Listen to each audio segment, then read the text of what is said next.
so many people want to cut corners and so many people want to pay a cheap price. Well, you're going to get what you pay for, especially with SEO.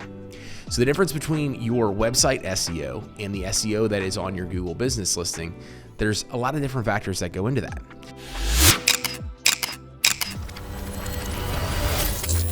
If you're somebody that is confused by what SEO actually is and you're not sure what the differences are with your website or your Google business listing and how they play into each other, then you definitely want to watch this video. SEO is comprised of multiple different things, even when it just comes to on-site and off-site SEO, when it comes to specifically stuff that is related to your website. And then you add stuff with your Google business profile or your Google business listing, and there's so many different strategies and factors that go into it.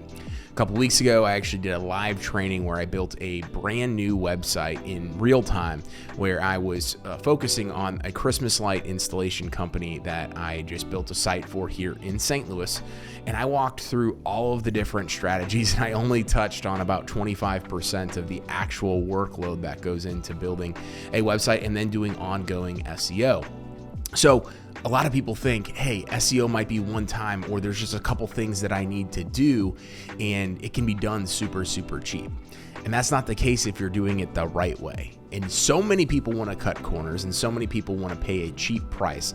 Well, you're going to get what you pay for, especially with SEO. So the difference between your website SEO and the SEO that is on your Google business listing, there's a lot of different factors that go into that. But as we talked about and we've mentioned in previous videos, there is on-site SEO. So the SEO that is technical behind the scenes, but also visible in the format of, the content that's on that website. And then you have the off-site stuff, which is a lot more complex, which can, relate to under Google's underground PR network and a variety of other outlets, as well as backlinks and so many different factors that go into that.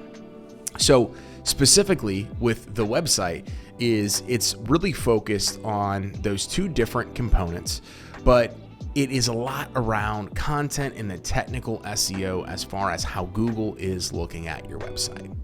And when you go over to the Google business listing, it's a little more simplified because it's comprised of things like Google reviews, the quality of those Google reviews, responding to those Google reviews in a timely manner, as well as business listings and citations. So if you're familiar with the term NAP, which is name, address, and phone number, Google is making sure that the Google business listing that you have has multiple other directories and citations on other authoritative platforms. From there, posting at least once a week on your Google business listing, adding photos, and getting the quality optimization of making sure everything is filled out in your profile. So if you go to your Google business profile, you'll see profile strength.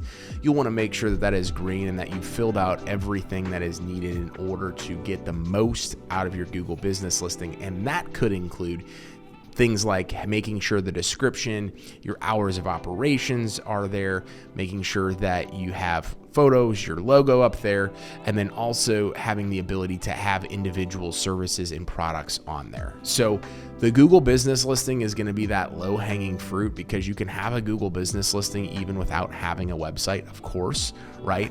And it's a lot more easier for you to do some of that stuff on your own, but you can't neglect one or the other. So that's why when people come on board with us for SEO, we tackle both of those things.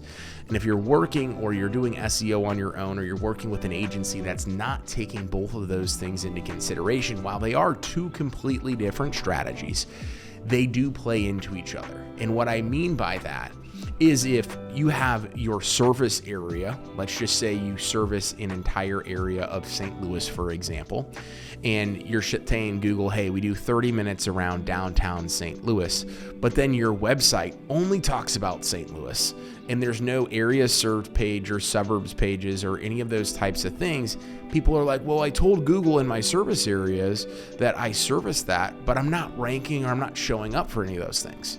Well, typically it's because there's no content on the website to match those things up. That's just one of the many examples. A service could be a great thing as well as an example. So let's just say I'm a roofing company, and on my website, I don't have any type of communication or content around commercial roofing. But on my Google business listing, I obviously have it as a service. I talk about it in the business description. People are writing Google reviews about commercial roofing.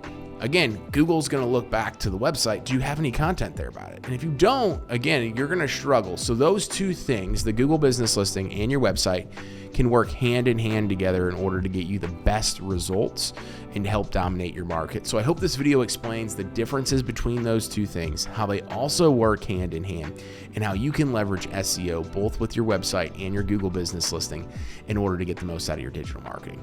Thank you very much for watching today's video, and we'll see you next time.